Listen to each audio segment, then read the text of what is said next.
Mga kapuso, sa ikaduwa nga serye sampalupok nga human sa dalusan nga kawayan aton hibaloon ang mga peligro nga mahimo matabo sa mga nagahampang ilabi na sa mga kabataan. Iniging tutukan ni Josel Huesca.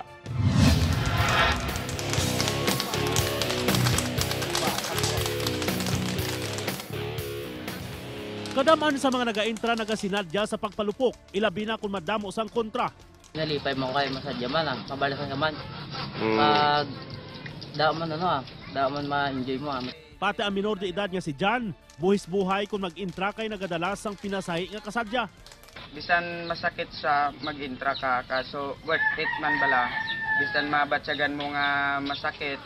Nakadangat ng ini nga bagay sa opisyal sang barangay. Gintuyo nila nga untaton kay delikado, pero napaslawan sila. Ang problema sina kay do laban man ang ginikanan ng mga ilintra, kung malaka gani ang mga kabataan.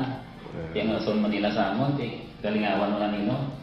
Subo nga bakasyon mas nagdamo ang parokyano sang palupok.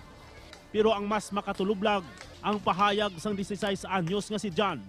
May mga huda sa grupo nga ginahuluman sa katumbal kag formalin ang kapayas nga ginabala.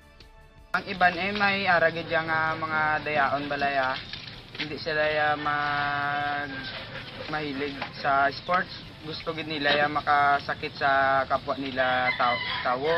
May nakita ang mga naga-intra sang positibo sa ila nakahiligan nga sports o kunhampang. Pero lain na kung may peligro kag makahalalit sa isig katawo. Ang actually gin-announce na namon sa barangay assembly meeting namon nga ang ginikanan na mismo ang ginahambala namon kay nag-alaten be. Ay hantio na nga mag-akto ang opisyal sang barangay Bulakinya Estancia Iloilo.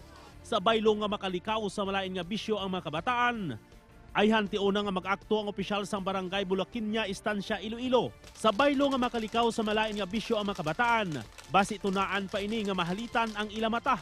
Ilabi na kay tanan nga nagahampang. Wala sang proteksyon sa ila kaugalingon. Basta may protection ka, hindi ka naman ang ginakuanan lang sa mata lang, hindi ka maigo sa mata. Upod kay Hans Desierto, Josel Huesca, 1 Western Visayas.